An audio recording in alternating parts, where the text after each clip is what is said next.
Spread Great Ideas is meant to increase the signal in a world awash in noise. I'm your curator and host, Brian David Crane, and it is my quest to share the learnings of the world's most interesting people, the disruptors, the outliers, the libertines, and those who've been unconventionally successful so that we can become a little bit wiser together.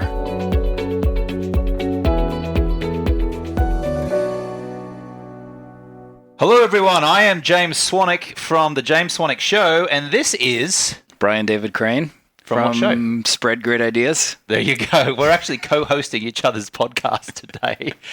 So Brian's listeners are going, what the hell was that weird Australian voice who just introduced me? So we are sitting in Ubud in Bali at the moment, Brian and I. We're sitting in Brian's, what do you call this place? It's like an office. It's an office. Yeah, this is a proper office.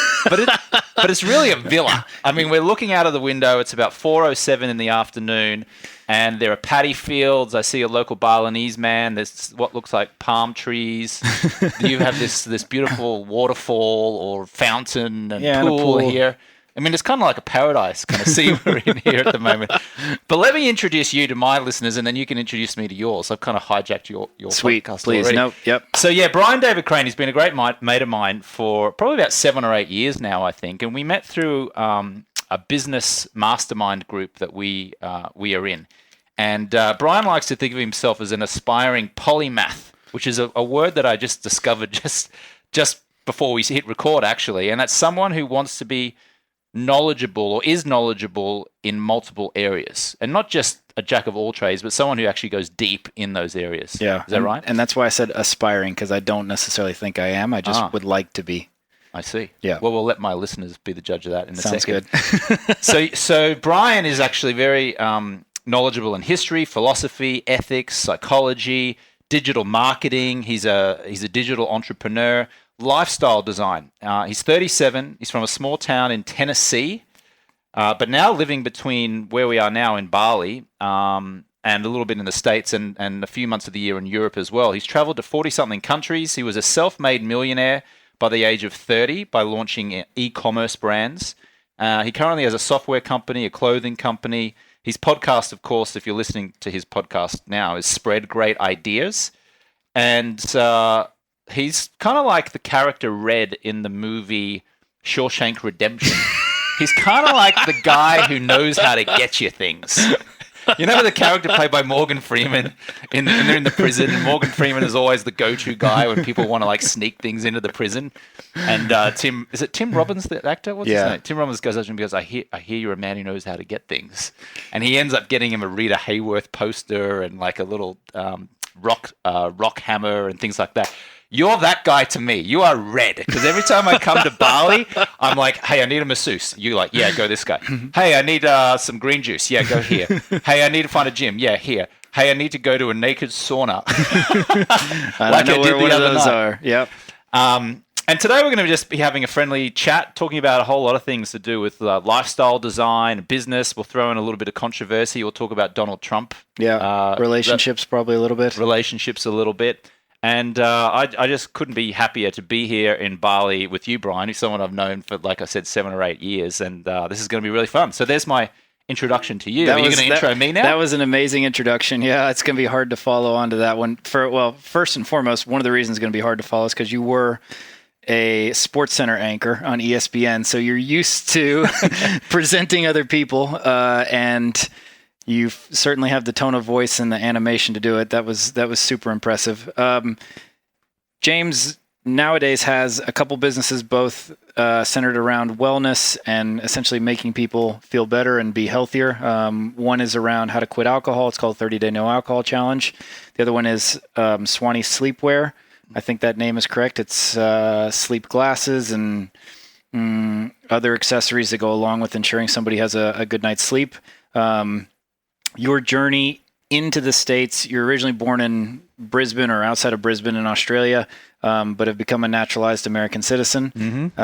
And the path through doing that took you, I think, to New York, to LA, to Oklahoma City, to quite a few different places. And one does not want to get in the way of James Swanwick when he focuses on a goal, because he's very like gonna bust through walls and break through windows to get there. And I think the U.S. is better off for having you. And thank you. Yeah, it's funny that I say that, because as we're both somewhat, like you said, nomadic, but also somewhat expats.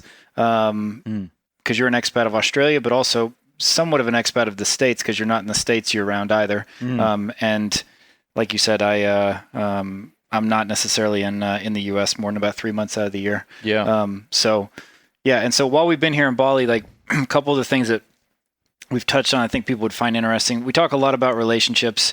James is looking to become a father.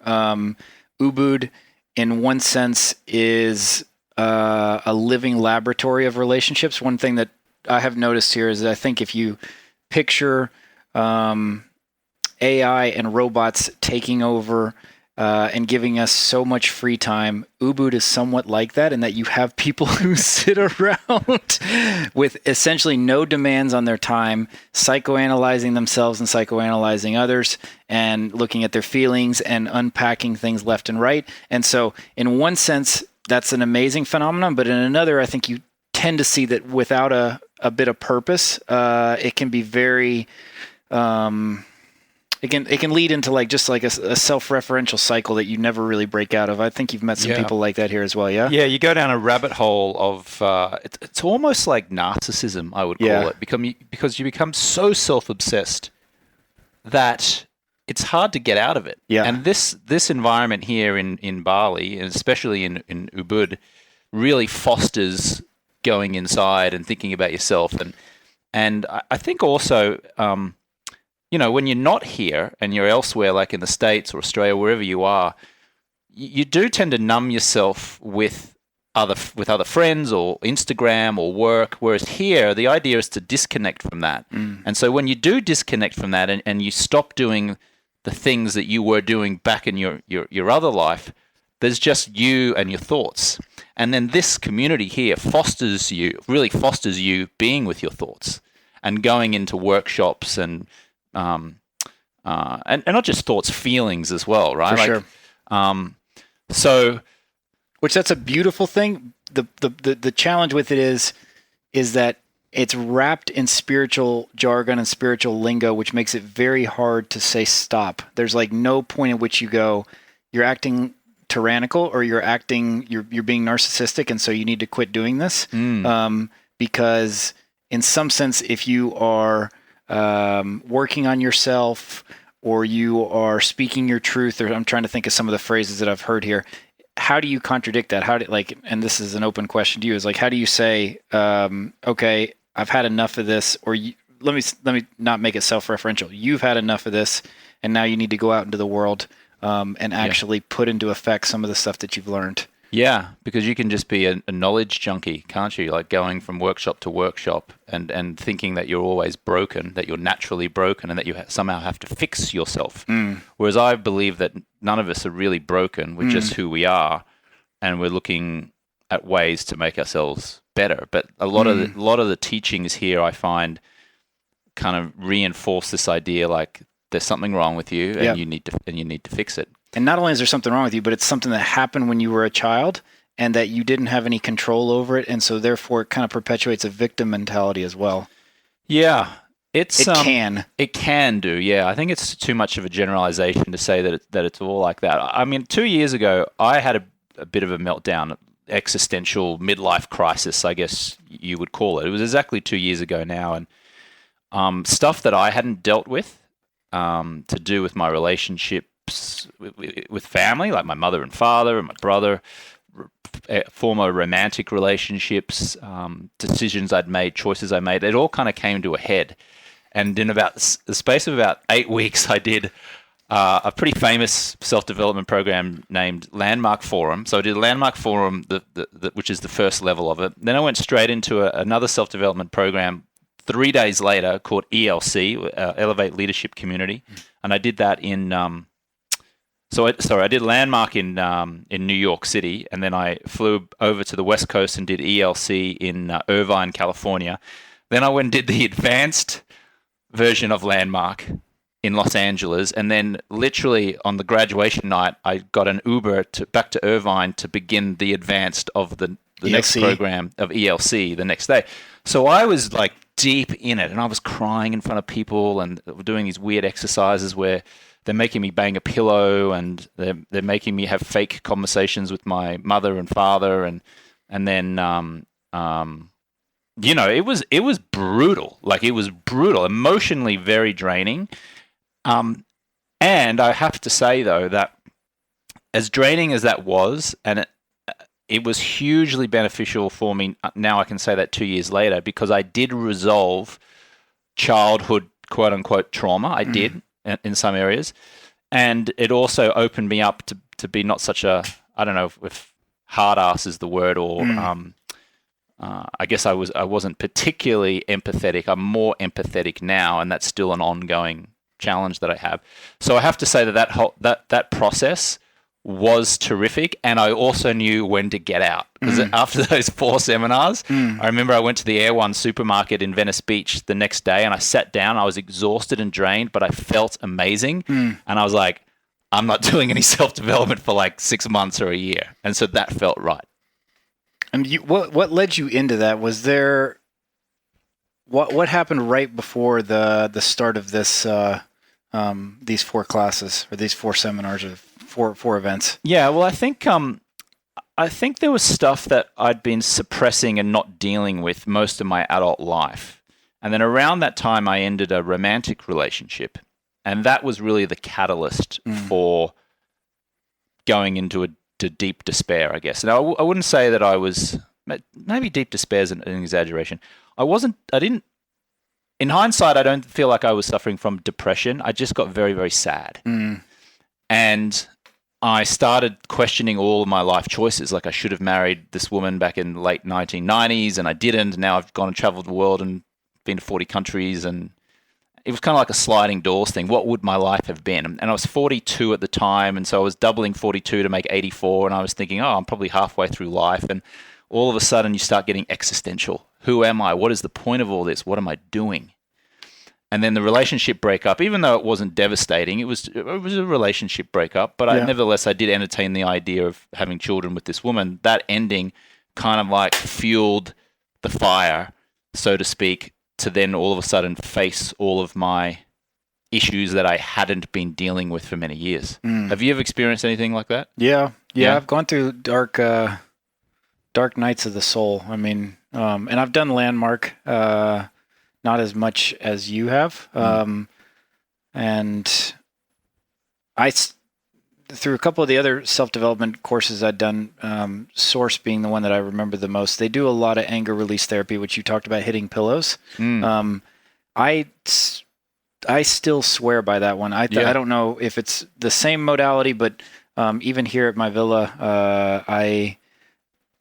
I put music on in the mornings, kind of rage music, Tool, Pantera, that sort of stuff, and get a pair of, I have a pair of like poles, metal poles, and get into the pool and just beat, like really get into like a sense of that anger that kind of can kind of stew and permeate. And I notice it because some mornings I'll wake up and I'll be in a bit of a funk, or it just, I don't know, like there'll be something off, and I know that I need to move it. So I will always be thankful from, and the self-development that I did was called Source and Source seminars, and it was intensive, 7-10 days. But the anger release therapy is one of the things they taught us there, and that was something that I really adore, and it's actually something I wish more people did in Bali or in Ubud. And the reason is that I think there's value in talk therapy. There's value in exploring the emotional landscape, and there's also value in just physically getting stuff that is pent up out of you. Yeah. And that, especially maybe as a guy, it's more socially acceptable to do so. But I've had friends come over and get in the pool, and we put on music and just do it as well. And it's very cathartic in a way that I think talk therapy can't be. I'd looked at buying a series of bean bags here and doing it at the villa, and then it didn't happen for a variety of reasons. But yeah, I've definitely gone down those paths, and I think you touched on something earlier when at the end of the 4 self-development workshops or intensives that you'd done, you felt like you were done with it. And we have a mutual friend, Mark Manson, who's written about kind of self-help junkies versus, and it's not even really self-help junkies. It's somebody who's constantly doing these versus using self-help as almost like you take your car to the mechanic, you get the car fixed, and then you go on and keep driving it. That you should look at it as much more like a mechanic, in that you go in, you do some work on it, and the goal is not to keep going back to the mechanic all the time, right? That it's like you need to basically, you do the tune-up, you get fixed to whatever degree you need to so that the car keeps functioning, and then the car takes you where you need it to go, right? It shouldn't be consistently in the shop, always looking for, whatever, pistons to be replaced, tires to be replaced, whatever, right? And I'm blending a couple different analogies there, but I do think that's something that has been helpful for me as the anger therapy, but then also, and again, I'll tie it kind of just back into Bali briefly, which is that people who are living here for too long, I find I don't get along that well with them because they can. It's almost like I get along better with people who come in, are here for a couple weeks, doing the tune-up, and then leave because they're kind of coming through with a purpose, as opposed to saying the only reason that I'm here is because I'm broken and I need to fix myself. Yeah, got it. In a deeper way, right? Yeah. Because, and there's something I'd love to get your thoughts on this. I have a couple friends here who are life coaches, and one of the big things with life coaches is this belief is to try to attack limiting beliefs. And I was talking here in Bali, this is last year, with a friend of mine who is a life coach and saying that she helps people with limiting beliefs. And I said, when do you ever decide that person is fixed, right? Like, when does that person ever graduate from no longer needing to work on these limiting beliefs? And the answer was, I didn't really know what the answer was. She didn't really have one. She was kind of like that. Like even me questioning whether or not there was an end to fixing limiting beliefs was a limiting belief.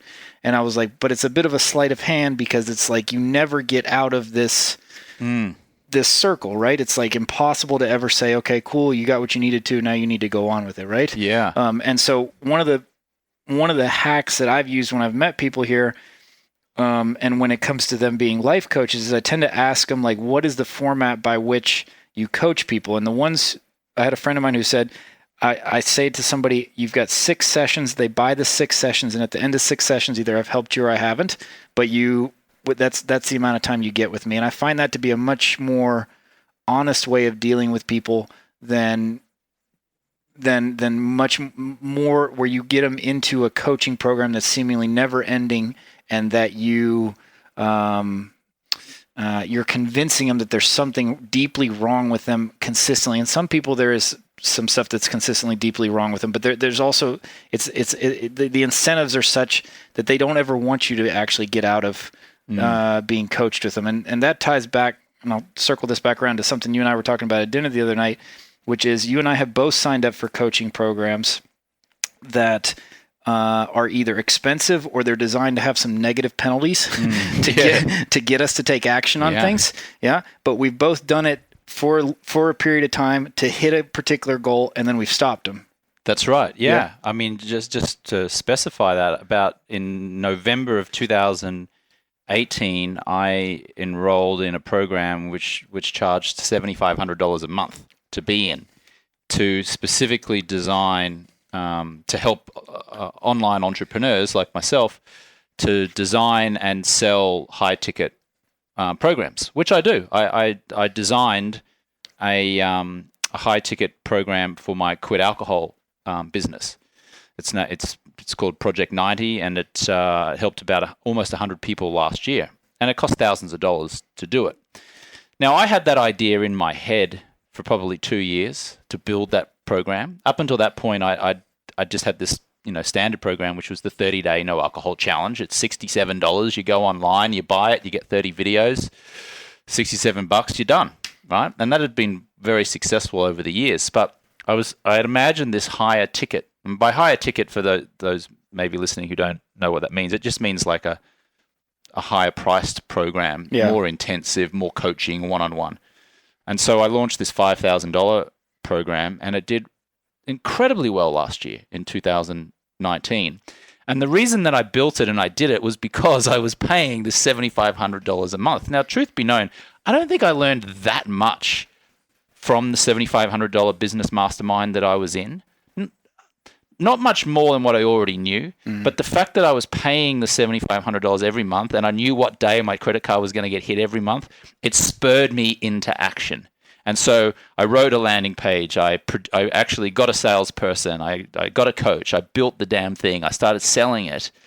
And a year and a bit later, I have to say it was wildly successful because it got me a massive return on investment. I put in almost $100,000. And as it stands, in 2019, it made me almost $500,000 in revenue back. So that's good. That's good odds, right? It's like 5 to 1 ROI. Yeah. But I could have done it on my own, but I hadn't. And just like you listening, you could do it, but you haven't. So you can't until maybe like you have something that drives you and spurs you into action. Yep. And for you had a penalty, right? I did have one. I had one at the end of the quarter, the end of the fourth quarter, which was I had to donate $1,000 to a politician that I really don't like, and that I had to publicly announce my support for that person. And whatever, I can tell it was AOC, who is explain who that is to our listeners. Yeah, AOC's she's a junior congresswoman from the Bronx or Queens. She's from somewhere in one of the boroughs in New York, and in my opinion, strictly in my opinion, she's the quintessential knows everything, doesn't listen, very clever with sound bites, not particularly well thought out or well thought of, but very good at social media and highly convinced that she's right and quite righteous in that conviction. So anyways, that's a long way of saying I don't particularly care for her. I really didn't want to support her. And I made a bet with a group of friends that was, if I didn't get a project launched, this podcast is part of that project, but if I didn't get the project launched by the end of the year, I had to donate to her and really do it publicly and say how much I liked her. And there was a whole script that was written. There was a point between Christmas and New Year's when I flew back here and got back to my office and just shut the phone down for like 2 days and just worked because I was like, I do not want to do this. And I needed that penalty to basically push me to get me to do the things, because I've been thinking about doing this for a couple of years, like you were with your high ticket coaching program, and I needed it. Yeah, I needed it, and I think I want to do another one for this first quarter because it's almost like you talked about, is that like I know that I need it to do it. Even though like I can rationalize and be like, yeah, I didn't actually really need to make that bet to make myself move. But I hadn't moved yet, so therefore I needed the bet. So maybe I need to do another bet this quarter around some other stuff that I want to get done. And I don't know what that bet is, so don't put me on the spot. Because I know you had said you're getting ready to sign back up for... I did, yesterday. Okay. I enrolled in another program. Thankfully, it's a bit more cost effective. It's $2,400 a month. But still spendy. It's $30,000 a year. Yep. So I enrolled yesterday into another program specifically designed to help me polish the existing program that did so well last year as in its first 12 months. So it's so funny. As soon as they processed my credit card yesterday, I was like, right, I'm zoned in. I'm like looking at the content that was delivered to me. I'm ready to have my onboarding call. I'm now thinking about my program again, whereas the last couple of months I've been kind of, I've been thinking about it, but not to the degree with as soon as that credit card was hit, I was like, okay.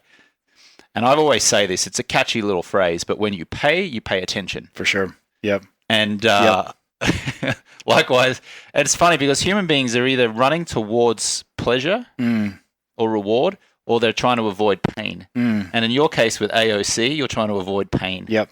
And for me, I'm also trying to avoid pain. I'm trying to avoid the pain of mediocrity, which is it's the most painful thing for me ever. Yep. I'm not sure what it says about my personality, but I'm sure no one likes to be mediocre, but I just have this absolute disdain for knowing what I could be and I'm not. Dude, there's a famous quote from Jim Rohn, which is, "We must all suffer from one of two pains, the pain of discipline or the pain of regret. The difference is discipline weighs ounces while regret weighs tons."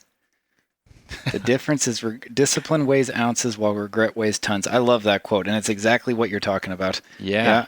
I love that as well. And if you're listening, what regret do you have about something you haven't yet done, but you know you want to do it, but you just haven't done it yet? Send me a DM on my Instagram, which is at James Swanwick, and send Brian. Where can your listeners send you something? Email me at brian@spreadgreatideas.com. Yeah, email Brian at brian@spreadgreatideas.com. And just tell us, like, what's a project or something in your life that you want to do. You know you can do it, but you haven't. And maybe by paying or inflicting pain on yourself if you don't do it. It could be public shame. That was part of it. Could be public shame. Yeah. I know that every month that credit card's getting hit $2,400, so I'm focusing. Yep. Because I know I got to make more than $2,400, otherwise I'm in the red, right? I'm pissing the money away. Pissing the money away. Yeah. Yeah. So yeah, I'd love to hear from you. Send me a message or send Brian a message and let us know what what's a big project that's been playing on your mind. It could be for months, could be for years. And we can publicly shame you if you like. Yeah. I think. I mean, you know Peter Schaller. He's got this whole project of commit action, which is designed to basically take the fight to procrastination. Yes. And part of the psychology of commit action is you're just paying someone to have essentially like an accountability partner every week who calls you and says, "James, did you do what you said you were going to do last week?" And you say yes or no and whatever. But what I always found interesting about Peter's business, and I don't know if this is still the case, but at the time he was only hiring personal trainers because personal trainers were very good at basically always being able to kind of hold somebody's feet to the fire while still being pleasant and upbeat about it, right? They could basically be like, "James, you haven't done your 50 push-ups, but I believe you can," right? That kind of dichotomy or that balance between the two, because it's you need both, right? You need somebody to be like, "You haven't done what you said you're going to do, and I still believe you can do it," because otherwise it becomes, you start to avoid the person, right? If they always banging on you and you're never getting anywhere. And I found that in my coaching programs around helping people quit alcohol. In Project 90, for example, the high ticket program I was just referring to, there are different personalities, right, of client who come into that. And some, mostly men, love tough love. They love tough love. So I call them out on their BS. I challenge them. They might push back. I'll push back with them. And I give them tough love. Just speak to them directly. But then when I've given tough love to women in general, it hasn't been appreciated as much. Not all women. But what I've certainly found is that to get a positive response from that type of personality, it involves understanding and listening and being empathetic and putting yourself in their shoes and lovingly supporting them. And language is, loving language and supportive language. And that tends to be more, get better results than giving that type of person the tough love. It's kind of like know your audience, right? And it's in sales as well, like whether you're doing phone sales or digital marketing or you're trying to charm a man or trying to charm a woman, depending on, the circumstance. You have to know your audience and speak to them in a language that they understand. That's receptive. Yeah. Yeah. Yeah. And that's a skill of yours, I think, that I admire in you, is that I think you're a very good communicator and that you're very intentional in how you communicate and what you say. And it's something you've worked on as far as being more powerful. And I mean powerful with air quotes, because it's not necessarily yelling at people. It's more how do you get your message across and across to multiple, like, different types of people or different audiences, right? And is it something that you've studied? Yeah. People skills, NLP, best book in my top 3 favorite books is Never Eat Alone by Keith Ferrazzi. And then, those self-development programs as well, being empathetic and putting yourself in the other person's shoes. Thank you for the compliment. It's funny because I do consider myself to be, I'll accept the compliment and agree with you most of the time, but I will say this, I'm horrendous at it and horrible with it with my own family. Okay. It's like my brother, who's my business partner in the Swanwick sleep business, he and I trigger each other all the time. And it doesn't matter how much self-development he does and how much self-development I do and how much self-development we've done together. I may as well be speaking Mandarin to him and he may as well be speaking, I don't know, China, like Swedish, I don't know, some foreign language to me. Like it's extraordinary. So some people I have found, no matter how hard I try, and even though I logically know how to communicate to that person, I still want to actually say to them, go yourself. And, in fact, I remember, just to paint an example of that, I remember having an argument with my brother on a video, on a FaceTime call about 18 months ago, and he's calling me like a C word, and I'm calling him an F and C word, and blah blah blah. And then there's a knock on the door, and it's my assistant, who's lovely, and she comes in, and I go, "Oh, hi Sarah, how are you? So good to see you. Great, I'll just be a second." So I put on this charm offensive with her. She said, "Can you just wait in the next room for a second?" She goes in the next room, and I come back onto the call and say, "You're an F and C." You know what I mean? So it's like, I'm a bit of a hypocrite in that sense. There's a phrase my grandmother always said, which is, the good Lord gives us family so we learn how to tolerate people we wouldn't choose to associate with. The good Lord gives us family so we learn how to tolerate people we wouldn't choose to associate with. Yeah. I think that there's a lot of stuff in the spiritual community. There's Ram Dass, who's always said, he's quite famous in spiritual circles, of, if you think you're enlightened, go spend a week with your family, because it tests you. It pulls the tests. Yeah. You feeling zen? Go for it. Yeah. Go step in there. Go talk to your brother. Go talk to your sister. Go talk to your parents. Yeah. The funny thing is that when someone who is coming across as being all spiritual and good and pure and peace and those type of people who live that and embody that, I wish that I could just believe them. But my BS factor or BS radar starts to kick in, and I wish it didn't, because I just want to be open and loving and supportive, but I must concede that I'm skeptical, because as much as I get praised by others, and as much as I feel like I have done immense self-development work, and I do walk the walk and talk the talk, there are still times, like we were talking about with family, where it just falls apart, and I do the exact opposite.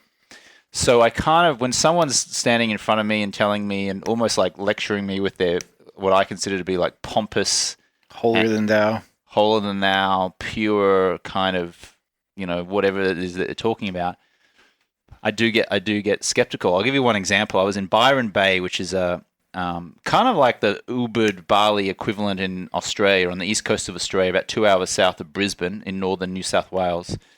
Chris Hemsworth, the Hollywood actor, lives there, just for context, has a beachfront home there. And I went to this really woo-woo Byron Bay party, like on a Tuesday night over at someone's house. There were probably about 25, 30 people there. And I walked in, and this woman who I've never met before, she was probably late 20s, opens the door, and she's like, "Oh my God, hello, it's so lovely to meet you." And she's like, and she goes to give me this big hug. And I've never met this woman before in my entire life.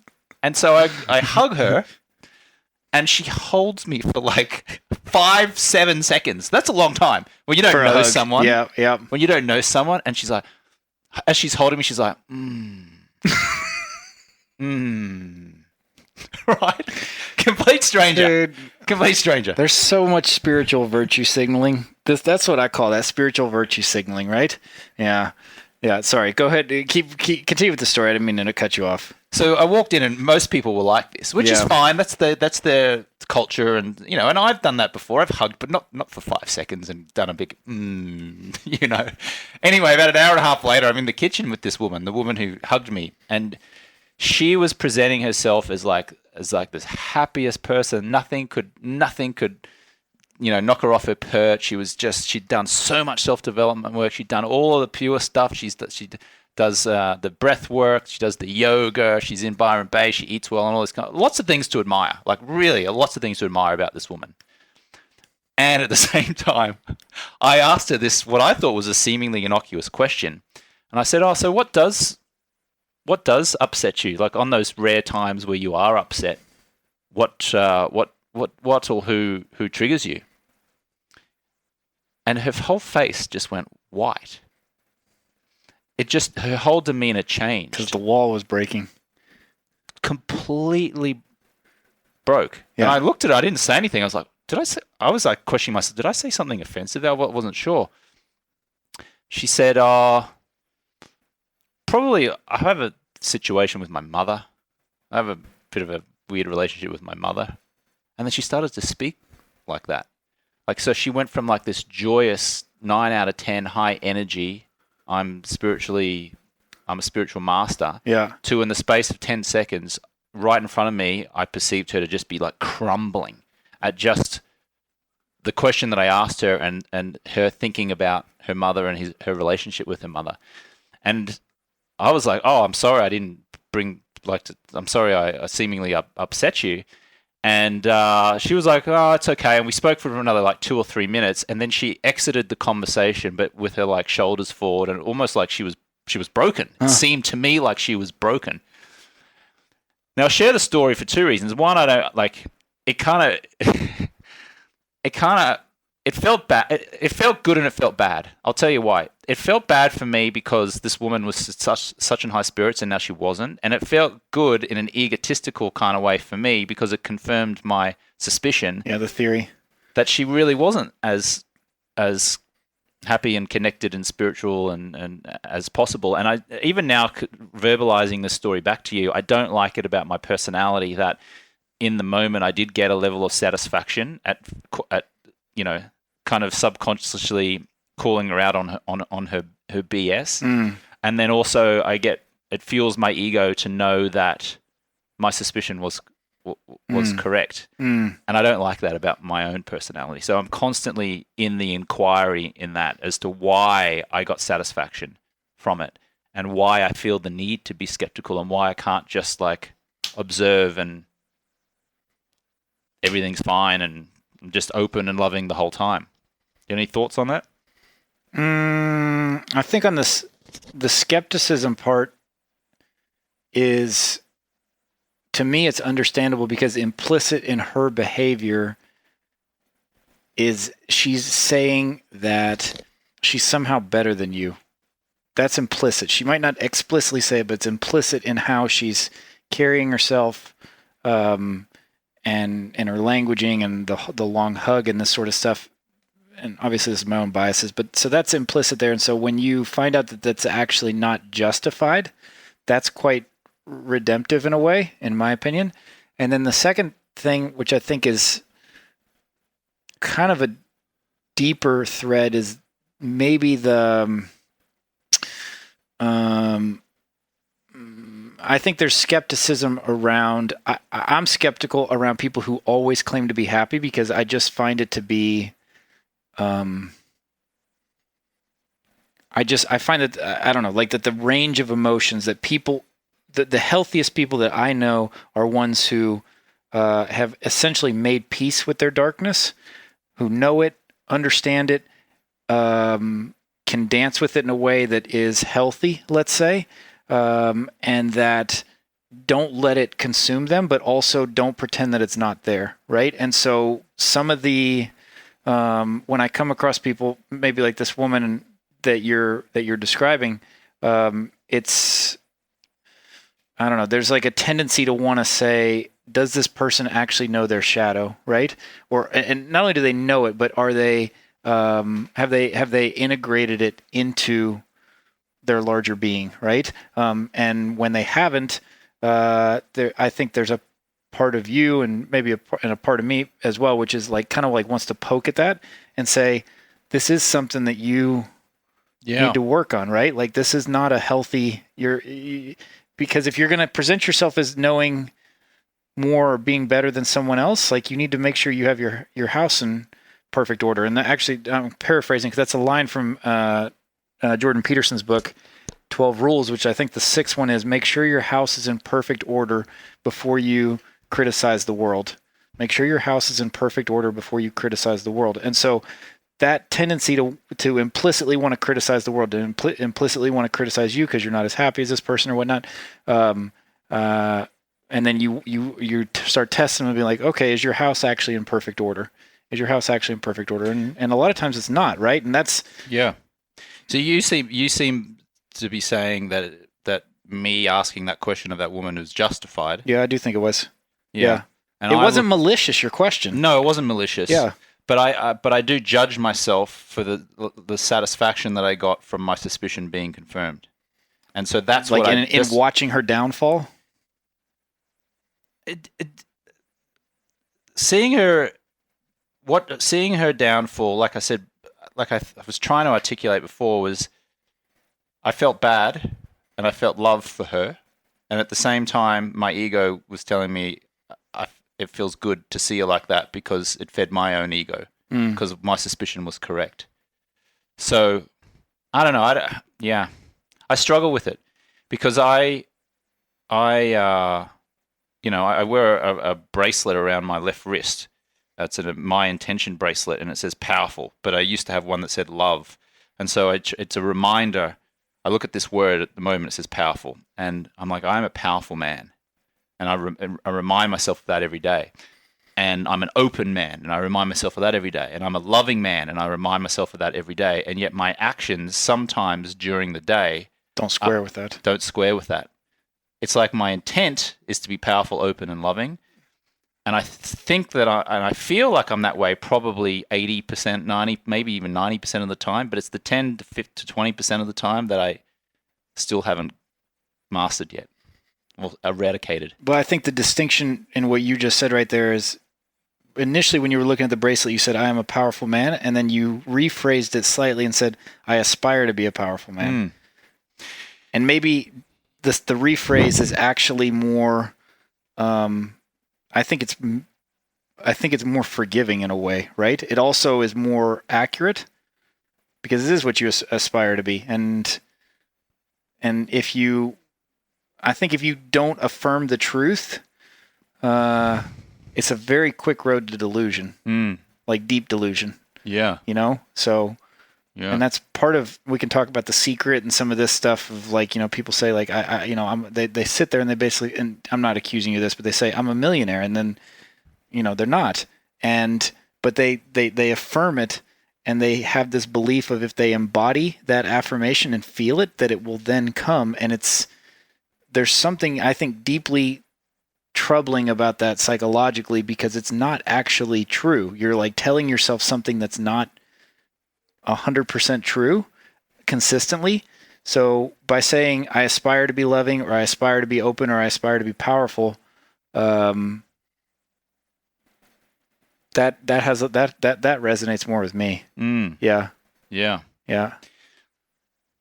Then there's the school of thought that it's your way of being. So be powerful, be open, be loving. Remove the aspiring to and just have your way of being always be, in this example, powerful, open, loving. There's no aspiring to anything. It's kind of like people who say, I take responsibility. I'm like, no, don't take responsibility. Be responsible. There's a difference. People say, I take responsibility for my mistake. No, you're responsible. Whereas taking responsibility means you're kind of like reaching outside of yourself to grab something and bring it in, as opposed to your way of being is you're responsible. I like that. Yeah. I mean, I like that. I don't have much more to add. I think you're responsible. That's something that actually reminds me of a mentor of both of ours, which is Ty Lopez. He always had a phrase which was, he said everything is your fault. That was his big one. And he would say, he might have changed how he says that now, but that was a big theme when I was around him 6-7 years ago of everything is your fault. That would be on his billboard as one piece of advice that he wanted out in the world. And I think the be responsible is... That's right. Yeah. Yeah. Yeah, it's another manifestation of that.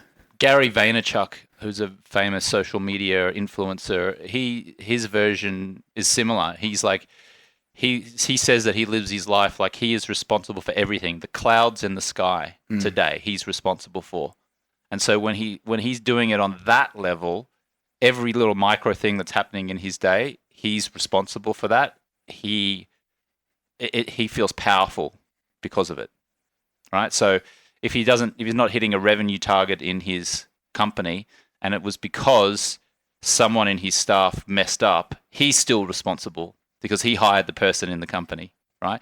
The fires that have been going on in Australia recently, devastating fires in my native country of Australia. I've been trying to use that Gary Vaynerchuk thing and feel responsible for the fires. Like, I am responsible for the fires. Now, I didn't light the flame, but I could have done, I could have done more to ensure that there were, that Australia wasn't as dry as it was, that there were things in place to prevent people from lighting matches.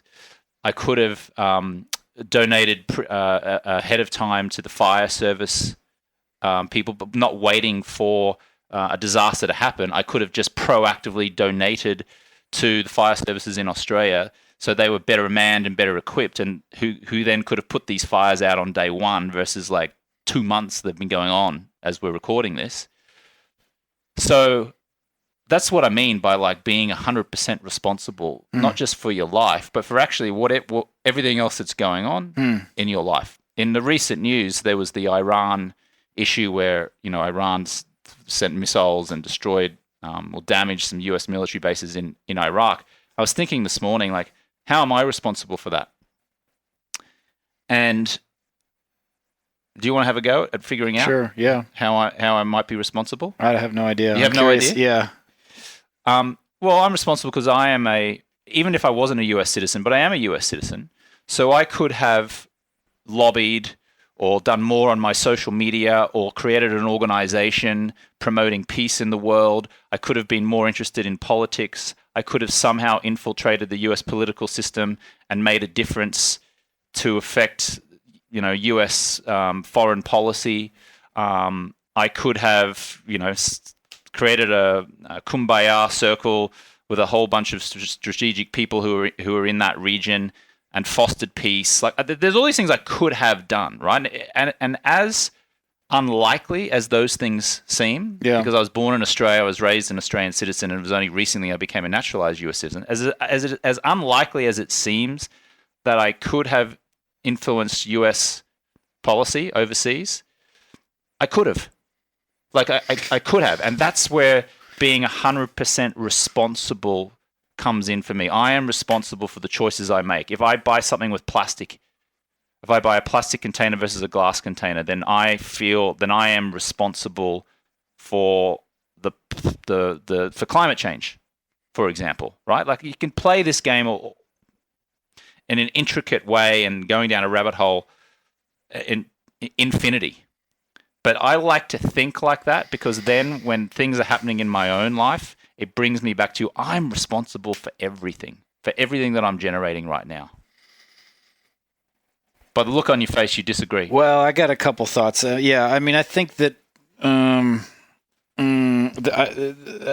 one thought that comes to mind is that when you take responsibility for things like the fires in Australia or things like what Iran is doing in Iraq,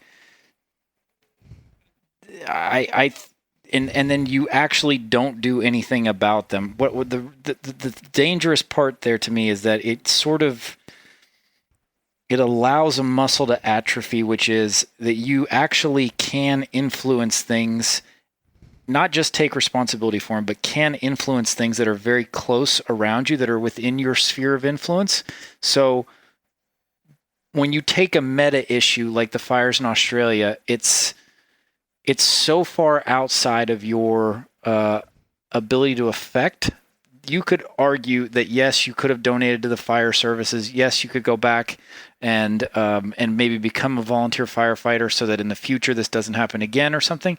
But they're so far removed from your day-to-day choices that I think that the more empowering way to approach it is more what you said at the tail end, which is that, like, did you choose to buy a bottle that was made from plastic or made from glass, let's say, right? That's much more within inside the realm or the sphere of things that you can influence than these sort of meta catastrophes or tragedies in the world. And the reason I take issue with it is that, like, when you measure yourself against these meta catastrophes and things happening in the world, it winds up almost becoming debilitating because you don't actually do anything about them, right? Like, you don't do anything about Iraq and Iran. You don't do anything about the fires in Australia. So therefore, it kind of creates a narrative in your mind of that one side says I could affect change anywhere on the planet, and the other side says I'm not doing anything about these things that I'm measuring against. So it's much healthier to actually say I should measure myself if I'm taking action within inside of this area in which I can actually have some kind of influence. Because if you're not, otherwise you become debilitated effectively, right? Like, you basically go like, well, it's all hopeless. Like, I mean, I don't have the power to really, like, you believe that you have the power to act, and then you don't, and then you become self-referential in a very negative way and think, like, I didn't, what's wrong with me? The world's going to shit, right? I think the greatest lyric in musical history, well, actually, that's an exaggeration. An outstanding lyric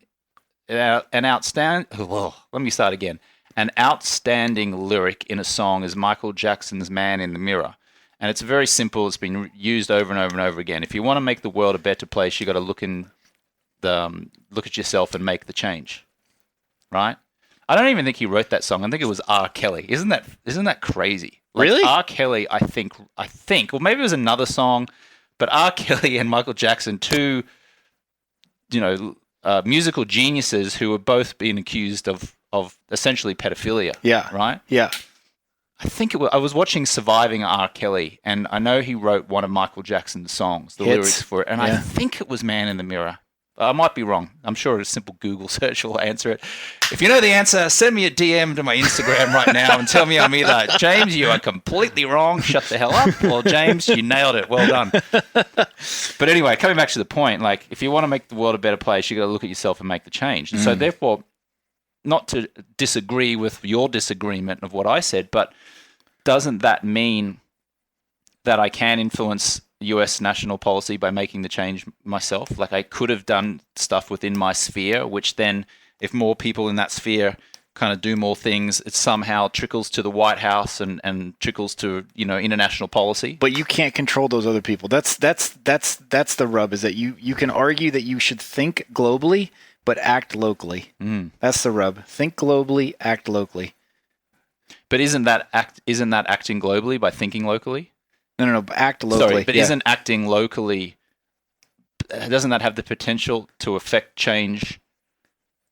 What was it? Possibly, at a global level. Yeah. Possibly. Yeah. But you're not hinging your outcome on it being like at a global level. You're just saying, like, I don't want to drink things out of a plastic bottle, so I'm going to stop doing it. Got it. Yeah. And hopefully we figure out what to do about the plastic in the oceans. But the change that I can affect is simply, I'm not going to drink things out of a plastic bottle. And as opposed to kind of like bemoaning the situation in the oceans, bemoaning the fact that that people throw trash away and don't recycle or whatnot. Like, it's super easy to sort of go into oh dearism, and lose that momentum to act locally. That's kind of my meta point. Got it. Yeah.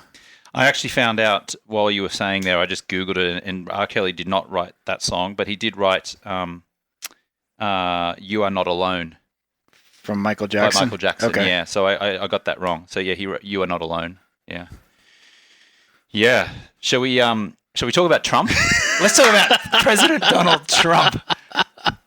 For my Sure. American listeners and Australian listeners, let's try and go controversial. I mean, just the fact that we're even going to talk about it will trigger some people. We could talk about that as well, yeah. Yeah. How are you going to get triggered from a podcast?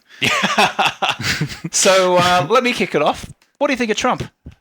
I like a lot of the things he's doing. There's some things I don't like that he's done, and I think that by and large,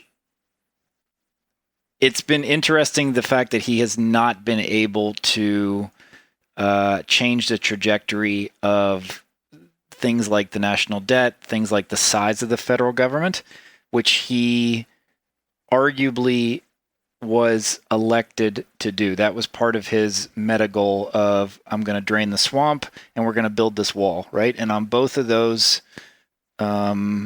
metrics, he's one man, but he hasn't really been able to effectively drain the swamp. The federal government is as large, if not larger, nowadays than it was 4 years ago, and very little of the wall has actually been built. He's tried. I'm not critiquing him for the effort. I just think that it's symptomatic of how deep some of the power structures are that are fighting against him in a way. Mm. So what do you think? It's interesting how you answered that. Well, I think he is a genius marketer. I think he's right now when it comes to marketing, I think he's the world's greatest marketer. And I love the story of Trump. I was saying this to you at dinner the other night, and people in my circle, because I live in Venice Beach, I'm here in Bali, I very left wing, very, very, very left wing. The fact that I say that I love the story of Trump as opposed to I love Trump, like I love the marketing machine, and I speak about it with a smile on my face, I get horrendous reactions from people. Like, how can you possibly admire anything about that man? And the almost like it's a cancer cell. Yeah, the inference is that I am someone of poor moral fiber, that I could find anything redeeming about him. Now, I was talking the other night. I didn't grow up in the US. I'm a naturalized US citizen. I've been there as either a green card holder or a citizen for 15 years. So I'm not as well versed in American politics as you might be. You grew up in Tennessee, right? Yeah. And that's a left wing or a right wing state? Right wing. Oh, it's right wing. Yeah. But one of the games I played in 2018 was I had the CNN app on the left side of my screen, and I had the Fox News app on the right side of my home screen to represent CNN left and Fox News right. And for all of 2018, I almost obsessively would read the same stories on CNN as Fox News, just to monitor and kind of to fuel my own curiosity on the ridiculousness of the media in some cases, and the ridiculousness of partisan politics. Yep. And it was shocking, I have to say. It was shocking to see how left CNN was, and it was shocking to see how right Fox News was. And I was always trying to find the truth. And I tried the Wall Street Journal, which I think was pretty close to it. It's pretty much straight down the line. I couldn't read the New York Times because it was too far left. The Washington Post, I couldn't read that. It was way too far left. And then I tried to watch the Fox News presenters and then listen to people like Rush Limbaugh and Sean Hannity and stuff like that. And it was like too far right. But it was entertaining as hell. Like, I loved it. And it was like a soap opera. Like, Game of Thrones was the big TV series of the last 7 years, right? Which last year in 2019 finally ended, and that just captured the world's attention. US politics is better than any Game of Thrones storyline. So when I light up at the name of Trump, I'm lighting up at the soap opera of how it triggers people, how it triggers my left-leaning friends, how my right-leaning friends get really behind him, how people get agitated and irritated and frustrated and accusatory and combative. I actually really, really enjoy that. And You made a point when we were at dinner, because some of the people that you've come across recently, they talk about some of the immigration policies in the States, and they are, I would argue, de facto in favor of open borders. And they're appalled at what's happening at the border with immigrants from Central America and the separation of kids from their families and whatnot. And when you had talked about that, you couldn't really disagree with them, even though you had gone through the process of doing the paperwork, paying for lawyers, XYZ. I mean, I don't know all the paperwork that goes into getting becoming a naturalized U.S. citizen, but for sure it's expensive and challenging, and you had to wait in line and follow certain rules. And 7 years. I had to wait 7 years. 7 years for that. It was 2 years to get a green card, and then another 5 years to get become a naturalized citizen. And at the time, I spent $7,000 to a lawyer to go through the process.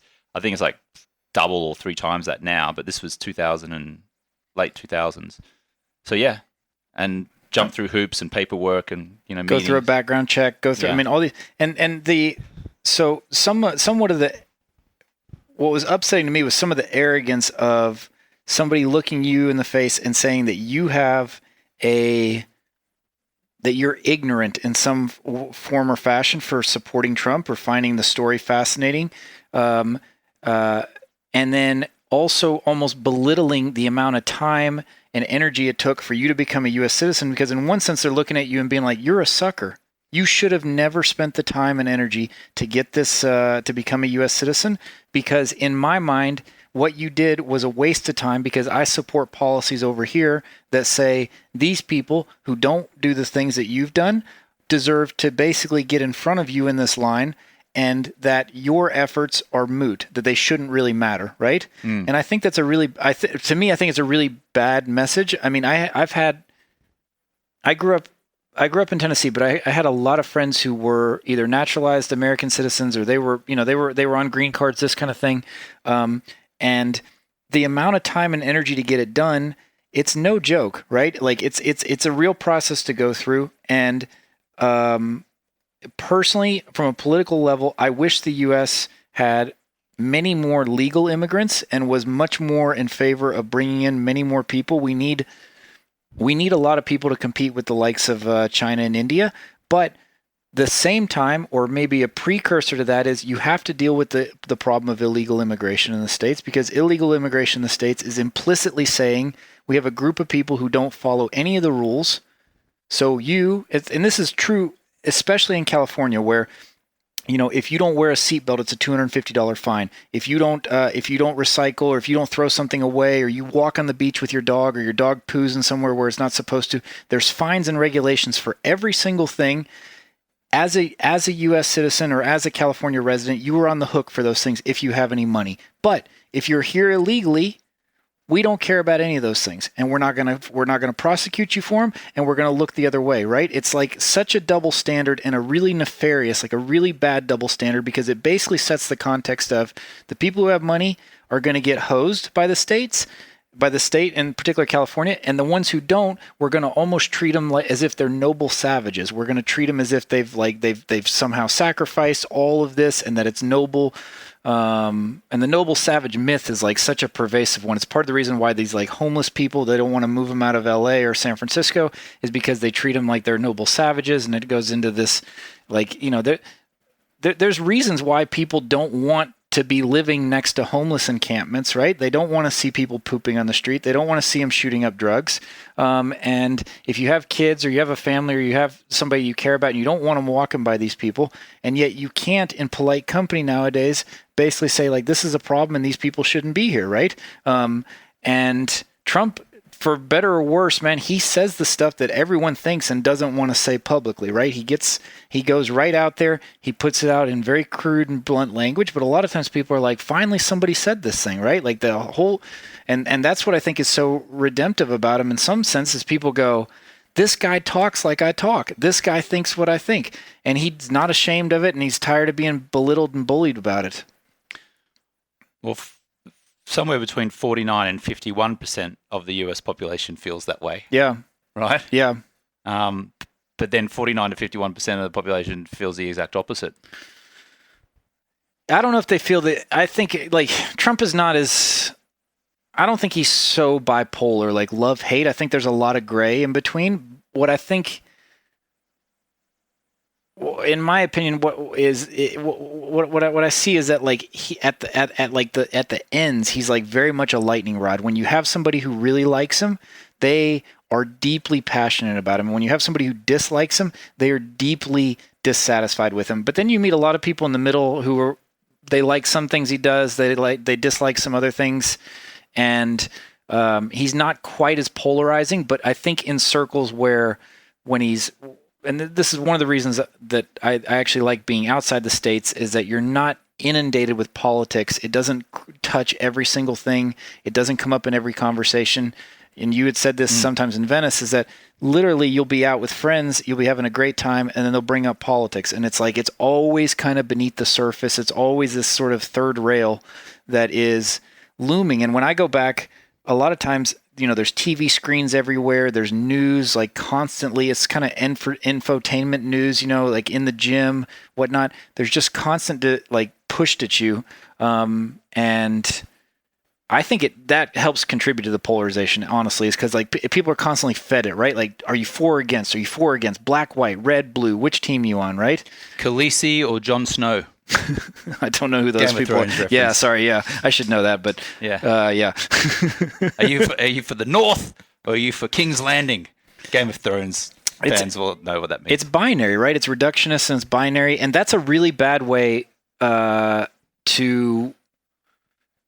Like being reductionist and being binary in general is kind of a rough way to get through difficult problems, because it doesn't give you a lot of flexibility to say there's extenuating circumstances, maybe 20% here, 30% there. And you had talked about one of the things you like about Trump is that he always closes his remarks with, "We'll see." We'll see what happens. We'll see what happens. That's what he's famous for, right? Yeah. Yeah. Yeah. So he doesn't seem to ever guarantee anything. He kind of is like, we're going to do this, we're going to do that, but we'll see what happens. Yep. I've noticed that a lot. He said that about Kim Jong-un, the North Korean leader. He's like, yeah, he likes me, I like him, we're signing this peace treaty, we're working towards peace, but who knows? Who knows what's going to happen, We'll see what happens. And it gives him room to run then, room to negotiate. Yeah. Yeah, I think so. But I guess the fact that you and I can have this conversation, I am not emotionally invested in Trump or Obama or Bernie Sanders or whatever. Like I'm just not emotionally invested in it, even though I am a naturalized citizen.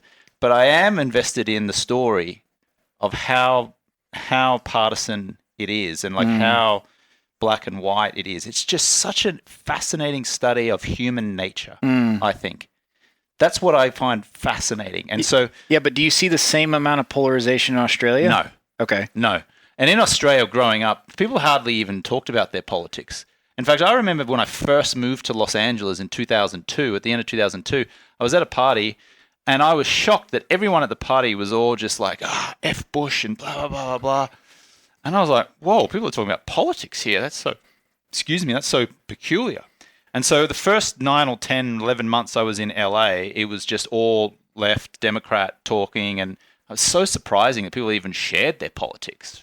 And then I remember... They shared it on the first date, let's say, right? Like right out the gate. Yeah. Yeah. And then I remember later on that year, I got sent out to just outside of Louisville, Kentucky, to the world's largest machine gun festival at a place called Knob Creek. And I was a journalist at the time for a British magazine named Loaded Magazine.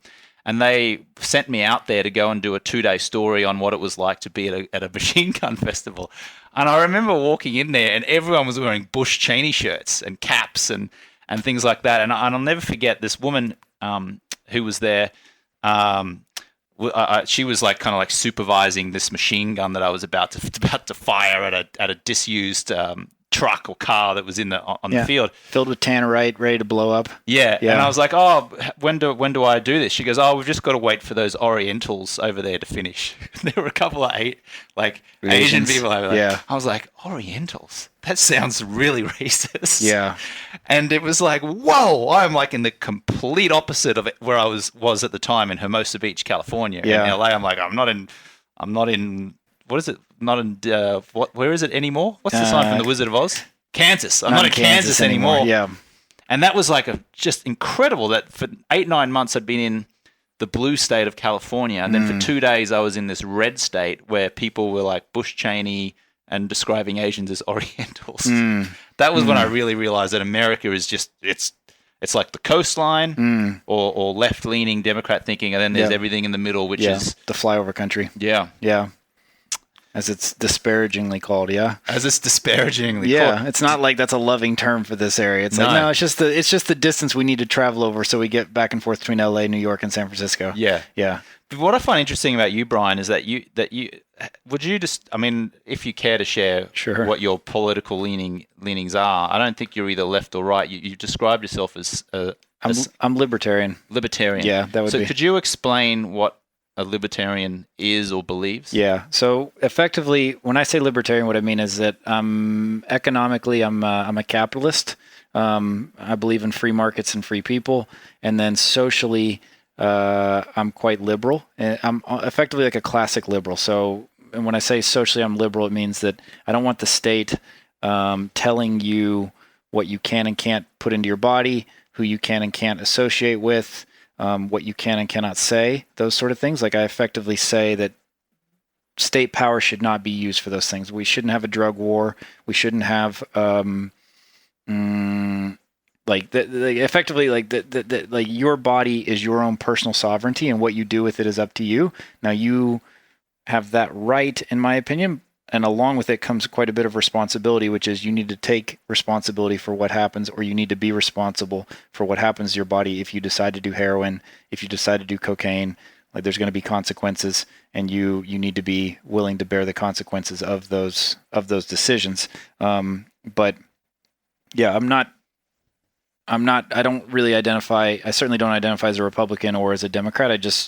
But I do identify as a libertarian. Like my ideal political candidate in the past 10 or 12 years has been Ron Paul, and he was very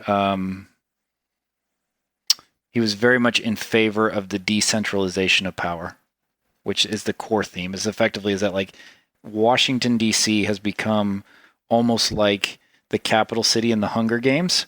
All the money, all the power has coalesced there, and in my opinion, that is antithetical to humans flourishing, but it results in, I think, a lot of the political polarization. One of the reasons why Australians aren't so politically polarized is that in a nation of 330 million people, if you feel like this one person, Trump, can either do something you like or dislike, and then you don't have any kind of say to affect it, you become very disenfranchised and you get very upset. And in a nation of Australia is like 30 million people. 24 million people. So the unit of influence that you have as an Australian citizen to influence the federal government on a particular policy is higher than I would have as a U.S. citizen, given that there's 330 million of us. So the solution, therefore, is not necessarily to say that we need one solution is you could say you need a smaller country, or you need a country with fewer people, but I don't think that's what it is. What I think it is that you just need to distribute the power out from Washington back to the states, back to the local level, so that people feel like they actually have some influence and control over what happens in their backyards, let's say. And I think Australians, by and large, from the couple times that I've been to the country, they feel like their government is quite responsive, and that when something is not working, the government takes action to fix it, and that when they petition the government about certain things, the government listens to them and corrects course. And I think that's not the case in the States is that people feel very disenfranchised. They basically be like, the state doesn't listen to what I say. The drug war doesn't go away. The spying doesn't go away. The prison system doesn't get any worse. Doesn't get any better. Like the U.S. locks up so many different people. Like the number of people that the U.S. locks up. There's a litany of things, right? The U.S. sells weapons to places that I don't necessarily agree with. I mean, there's all kinds of things. You can pick 100 of them. And so there's a real sense of just being like just want to disconnect from the whole thing because it's like you don't feel like you can affect any of it, right? And so some people just choose to totally check out, and some people get really upset, and they look at you, James, and they'd be like, I want to kill Trump. That's their modus MO, basically, and you represent that because all of a sudden they've been looking for someone who likes the guy, and so they just are like, and they want to take it out on you, right? And because you've seen this in their eyes, and I think you would agree with me is that you're at a dinner party, you're at a conversation where everyone agrees around one particular topic, and then you don't want to say anything because you know that if you brought it up and you disagreed, you were going to be not necessarily heard and respected and considered for what you said. You're just going to be the lightning rod for all of that energy that's stored up, and they just cannot wait to unleash it on you. You know what I'm talking about? Yeah, and that's a dangerous situation to be in. So then you wind up just being very quiet at the table, or you do kind of self-effacing maneuvers to kind of hide your position. Yeah, you're nodding along. And I don't even say that I like Trump. I say I like the story of Trump. Yeah. I like the drama of it. And then I get massively accused of being a Trump fan, which I'm a fan of the story of Trump. Yeah. I'm not a fan of Trump, but I'm a fan of the way that he seems to trigger human beings in general, because for me, like I said before, it's just a fascinating study in human behavior. You want to keep going on politics? No, I don't think so. For all complaints, please email James at jamesswanwick.com right now. Do you agree with what Brian just said or what I just said, or disagree? Send me a DM on my Instagram at James Swanwick, or email Brian at spreadgreatideas.com. Yeah, Brian was hoping to come out of the gate with lots of listeners for his Spread Great Ideas podcast, and now he's just lost about 10,000 of them. Killed 50% of the audience right there. Yeah, but there's the last thing we'll say on polarization is just that there's also a phenomenon taking place, which is that social media, the rise of Facebook, the rise of Twitter, these things are helping contribute it's so interesting because what was originally believed to be this like force for democratizing information and for giving more people voice, what's happened is that the creators of Facebook in particular have known that if they create an algorithm that feeds you more of what you already interact with, that you will stay on the platform longer and that you will be more engaged and therefore more valuable to them. So they create these echo chambers and these silos. And I don't necessarily think it's malicious. I just think it's a second order problem from social media in general. It's like we need people to be on the goal for social media. The goal of Facebook is we need people to be on the platform and we need them to interact when they're on there so that we can better serve ads to them, right? So if I show to, I don't know, James, something about a topic that you are really passionate about and you're liking it and sharing it, I'm going to give you more of that because you're on the platform, you're engaged, and it creates an echo chamber. And that's one of the reasons that polarization has happened, is that you have people who don't ever really interact like you and I are doing right here face to face and can see one another. It's just spread behind a computer screen, right? With zero consequence. They can trash, burn, nail, yell at people behind a screen, and they don't ever have to deal with the consequence of somebody being like, that's not cool, that's disrespectful, you were rude to me, whatever, right? Yeah, you're nodding along a lot. It sounds like my online trolls, because I run Facebook ads to help people quit drinking. Yeah. And I get abused by, not everyone, by a small section, but the abuse is just always comes. I get accused of being a snake oil salesman, that I'm charging to help people quit drinking, that I should be doing it for free. This is outrageous. Just go to AA. It's free. You're a disgrace. You're an effing blah, blah, blah. Here we go. Look at this guy. I won't say his last name, but this guy, you don't need to pay him. Just don't drink. Well, it's not really abusing me there, but I'm trying to see if I can find one. I'm just looking in my Facebook comments here. But anyway, I probably won't be able to find it. It might take me a couple minutes. Yeah, but I get abused. I get people like who I've never met before in my entire life. Yep. Who sit behind a computer. They see one of my Facebook ads. They don't like it. It triggers them, and they just abuse me with the most horrendous language, and like just come at me. Now that's it's a lot, but it's a small section. Most of the comments I get are very supportive, and there's clicks, and some of the people, or many of the people, end up being clients of mine, and I help them. I can't take all the credit, but I help them to transform their life by quitting drinking. But back to your point, there are people who are reading this, getting triggered by it, and they're like, reply, you're a scumbag. Reply, you don't know what you're effing talking about. Reply, blah, blah, blah, blah. And I used to get kind of upset by it. Now I've trained myself to be, I don't enjoy it, but I impartial, is that the word? It doesn't affect me. I just kind of like observe it. I go, oh, that's kind of interesting. I try to take that kind of feeling towards it. What do you think of the ethics of blocking people? You mean blocking someone who abuses me on a Facebook post? Yeah. Just like that? Yeah. If someone swears, I block them. Okay. If someone criticizes me, but there's no swearing, I let it go. Is this public on something that other people can see, or this is just they send you private Facebook Messenger? It's public, so other people can see it. Yeah. Okay. So if someone swears in a comment on one of my Facebook ads, because I run Facebook ads to generate clients and customers and members. If someone swears, ban. If someone doesn't swear but calls me something, it's a personal attack. Effectively. A personal attack, ban. If someone says I disagree or this is not right or blah, blah, blah, I'll accept it. And sometimes if someone calls me a snake oil salesman, I have a copy and paste in my phone notes where I respond, because I get called a snake oil salesman all the time. And I get accused of charging for something that people could do for free all the time.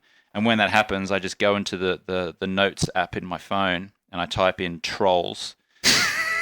And look, I'll show you trolls. It comes up here. And depending on what the abuse is, like here, this one, this should be free. Can't believe you're charging. Yep. I just copy and paste my response, which is, thank you for your feedback. For 5 years, I've given away 95% of my content free on hundreds of YouTube videos, podcast episodes, TV and radio shows, on free coaching calls, on stages, and in newspapers and magazines. For those who have wanted additional and ongoing coaching support, I have offered 2 paid programs, the 30-day No Alcohol Challenge and Project 90. If this makes me a scumbag in your eyes, that's fine, so be it. I'm continuing my mission to help 1 million people quit or reduce alcohol. Thank you again for your feedback. So I just copy and paste that. Do you hear back from people when you use that? Yeah, I do. Some people, full credit to some people, like one woman was really mean, and I posted that, and she goes, "Oh, well, maybe I was misinformed. I had a look online, and thank you for the good work that you're doing for people." Words to that effect. And I was like, "Wow, that's amazing." I actually really respected the fact that she changed your mind, completely changed her mind. And then there are people who actually go to AA, who've been in Alcoholics Anonymous for many years. They are hilarious. I'll tell you why, because they are the most abusive. They're saying, because part of my ad, one of my Facebook ads, is quit drinking without AA. Okay. And I'm targeting people who don't want to go to AA. Yeah. Which is about 99% of the world's population, or people who drink, right? No one wants to go to AA. But they take it as like oh my God, you're criticizing AA. And so they abuse me. And then, but funnily enough, in the AA's Big Book, they have this kind of like Bible. It's called the Big Book. It's been going since the 1930s. One of the things that the Big Book says, and this is on page 84, right? Because I've researched it, right? Page 84, it says, "And we have ceased fighting anything or anyone." On page 84 again, "Love and tolerance of others is our code. Never talk down to someone from any moral or spiritual hilltop."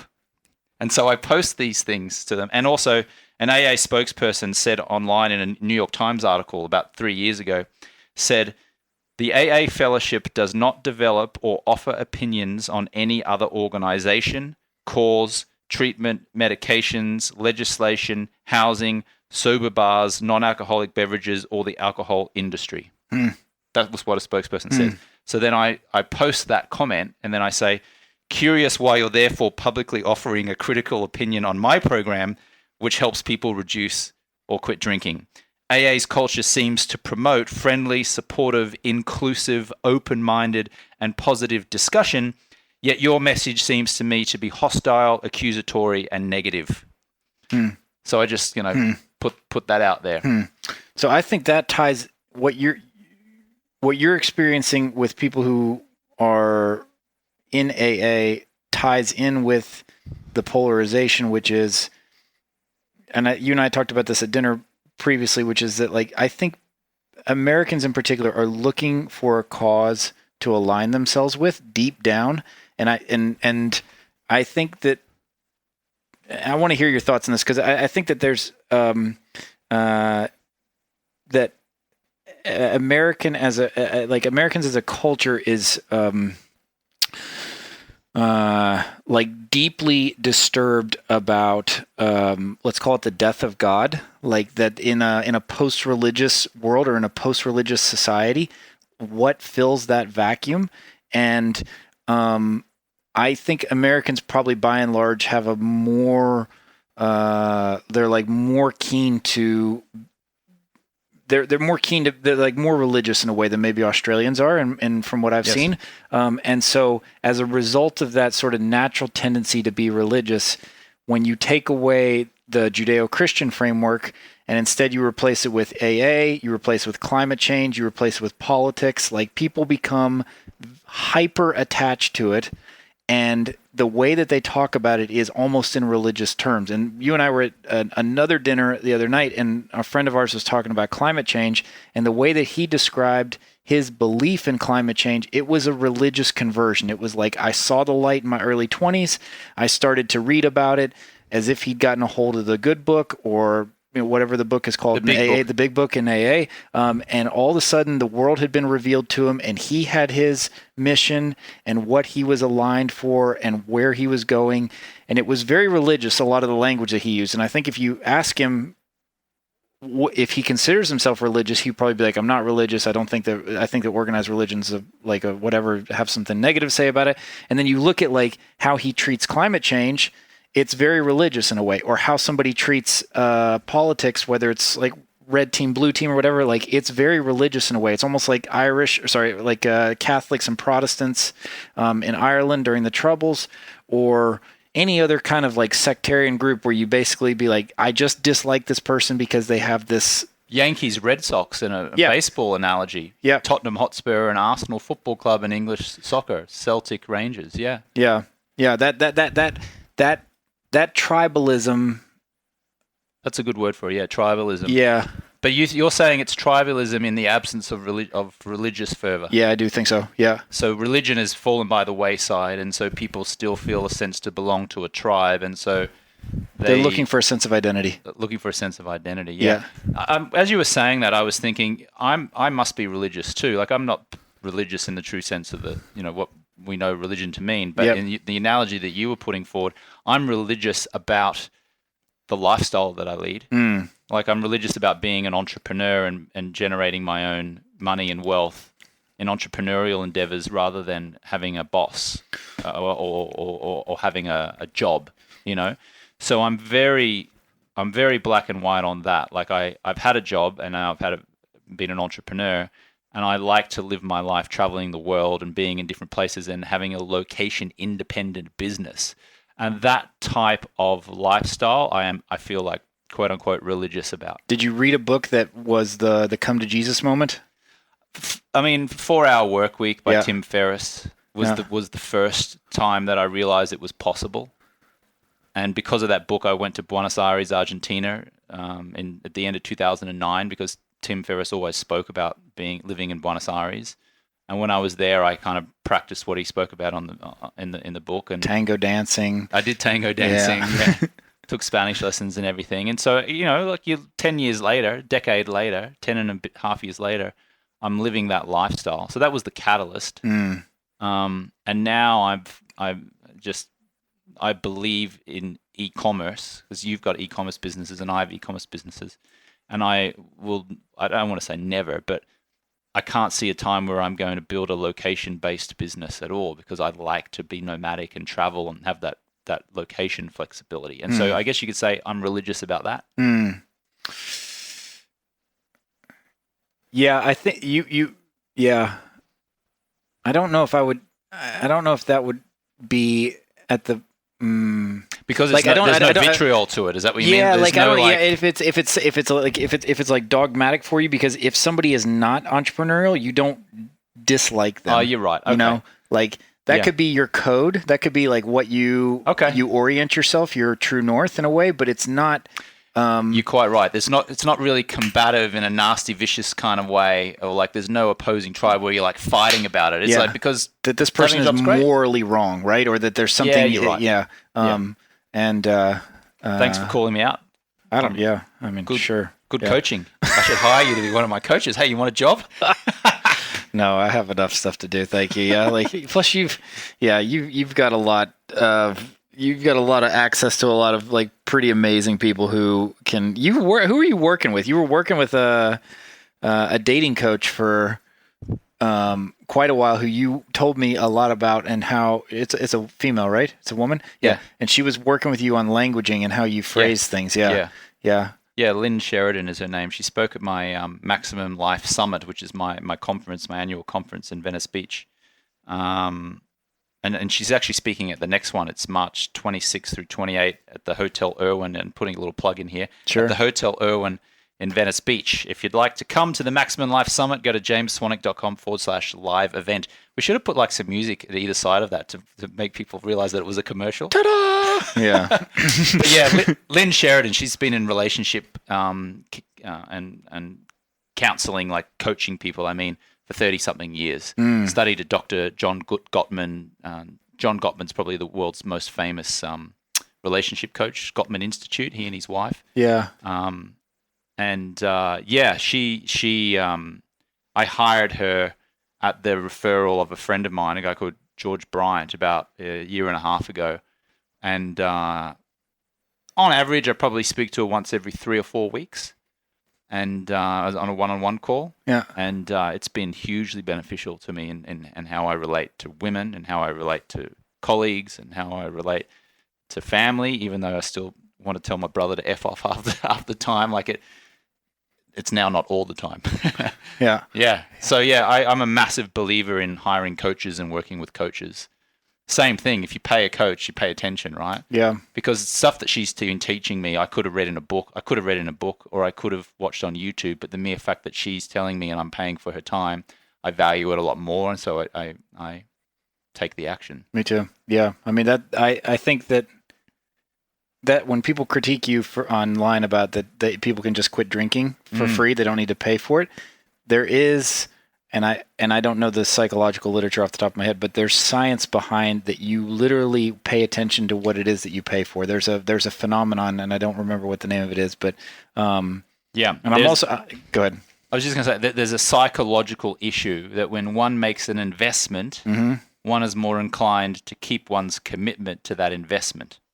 Is there a name for that? Like I don't know the name, yeah, but yeah, it's true. You know, if you could have quit drinking, you would have. You haven't, so you can't. So you know what? As soon as you pay, whether it's the $67 or the $5,000, guess what? You're going to quit drinking. My way has an 87% success rate. That's impressive. You know what AAs is? No. Between 5 and 10%. You know what inpatient treatment centers are? Like Passages in Malibu. You know how much they cost? No. First of all, $110,000, right, to do it. And they for alcohol? Yeah, for alcohol and substance abuse and other things like that. But for alcohol, the Passages one for alcohol, right? $110,000 for a 30, 45-day stay, somewhere around there. Yeah. And the studies show that it also has less than a 5% success rate. So let me ask you on that. Is that due to the fact that the people that are attracted to your program they're more casual drinkers. They're not at the point of being like hardcore alcoholics. Correct. Yeah. I call them problem drinkers. That's who's kind of in your sweet spot. Those are who you can help. Yeah. The problem is though, is that those kind of people who are not necessarily alcoholics and who are instead problem drinkers. Yeah. They're not forced to, but the only option really available to them is to go to AA, because AA is always talking about, AA has been around for 7 decades, and it has helped tens of millions of people. It is true, but it hasn't helped hundreds of millions of people. That's what I keep trying to get through to people. Like, it's helped tens of millions of people because people have thought that that's the only way to really break the chain of drinking. But the actual statistics are horrendous. I mean, would you put your life savings on a horse that was paying 5% odds? No. What's 5?